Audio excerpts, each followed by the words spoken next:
श्री नरेंद्र मोदी रोजगार मेले के तहत 51,000 नवनियुक्त अभ्यर्थियों को नियुक्ति पत्र वितरित कर रहे हैं। क्या कुछ कह रहे हैं प्रधानमंत्री नरेंद्र मोदी, सुनवाते हैं आपको।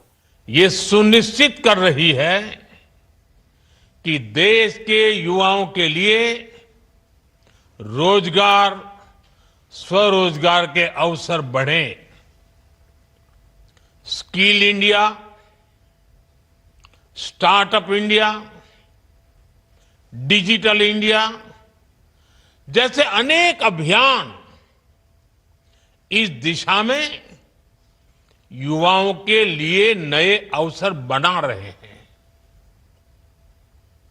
इन अभियानों के माध्यम से हम भारत के युवाओं को अपनी प्रतिभा दिखाने के लिए खुला मंच दे रहे हैं। इसी का नतीजा है कि इस दशक में हमारे युवाओं ने टेक्नोलॉजी, डेटा और इनोवेशन के क्षेत्र में भारत को दुनिया में बहुत आगे पहुंचा दिया है। आज यूपीआई, ओएनडीसी और GeM government e market place जैसे डिजिटल प्लेटफॉर्म,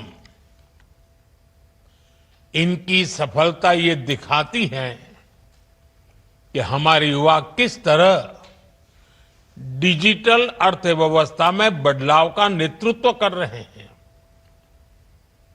आज भारत में सबसे ज्यादा रियल टाइम डिजिटल ट्रांजैक्शन हो रहे हैं और इसका बड़ा श्रेय हमारे युवाओं को जाता है।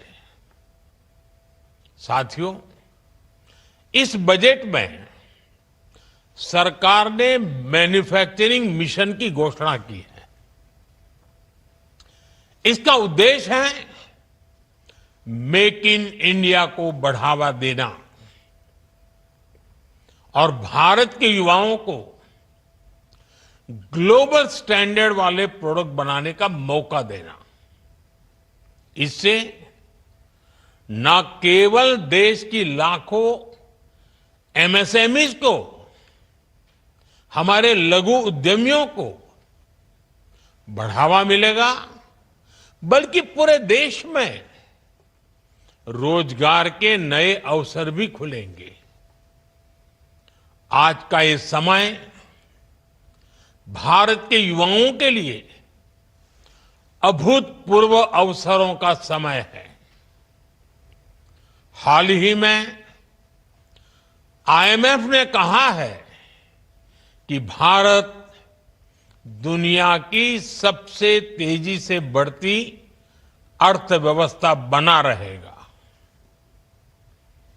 इस विश्वास के, इस ग्रोथ के कई पहलू हैं और सबसे बड़ा पहलू ये है कि आने वाले दिनों में हर सेक्टर में नौकरियों में बढ़ोतरी होगी, रोजगार बढ़ेंगे। हाल के दिनों में ऑटोमोबाइल और फुटवेयर इंडस्ट्री में हमारे प्रोडक्शन और एक्सपोर्ट्स ने नए रिकॉर्ड बनाए हैं। ये सेक्टर ऐसे हैं जो बड़ी संख्या में युवाओं को रोजगार दे रहे हैं।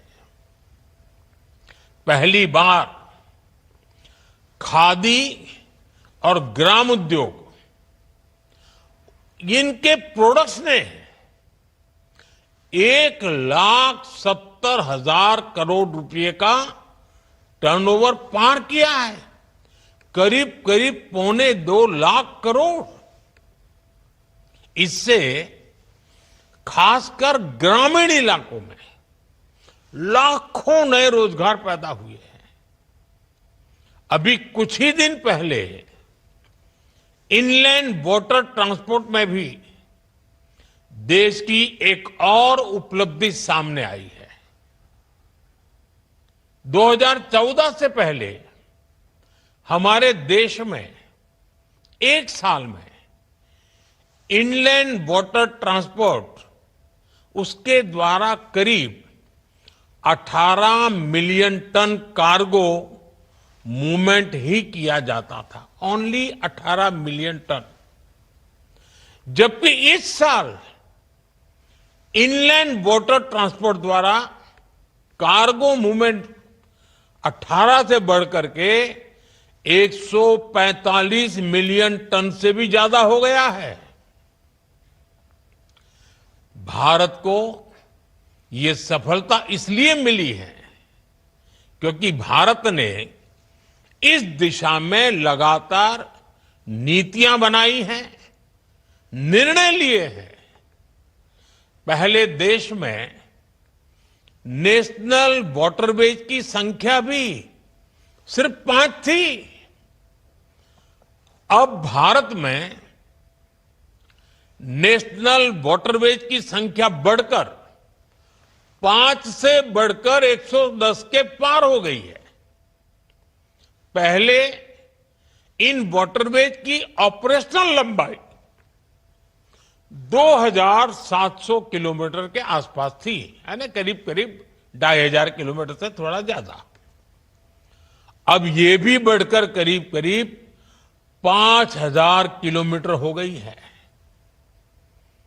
ऐसी सारी उपलब्धियों की वजह से देश में युवाओं के लिए नए नए अवसर बन रहे हैं।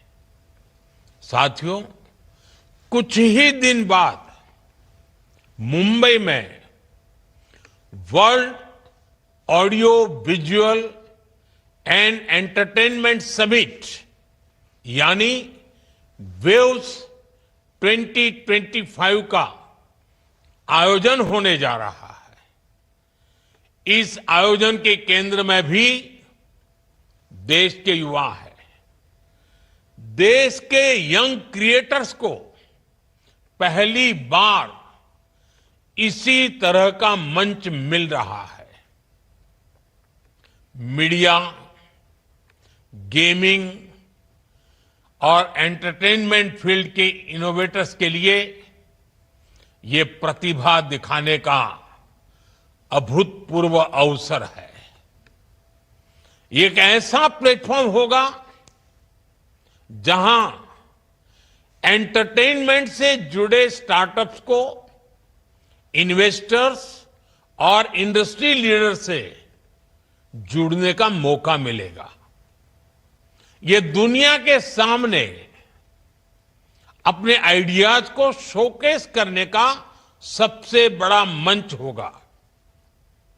युवाओं को एआई, एक्सआर और इमर्सिव मीडिया को जानने समझने का मौका मिलेगा।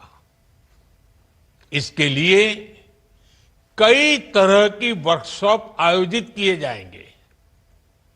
वेव से भारत के डिजिटल कंटेंट फ्यूचर को नई ऊर्जा मिलने जा रही है।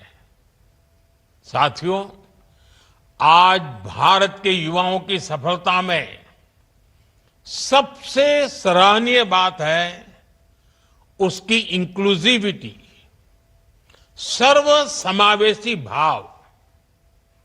भारत आज जो कीर्तिमान गढ़ रहा है उसमें हर वर्ग की भागीदारी बढ़ रही है और हमारी बेटियां अब 2 कदम आगे ही चल रही है।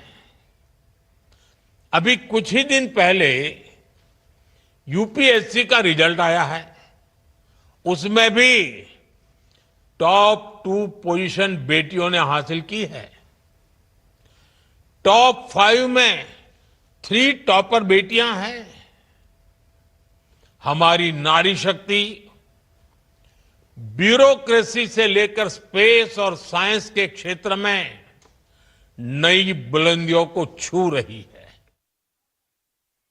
देखिए, 51,000 नियुक्ति पत्र प्रधानमंत्री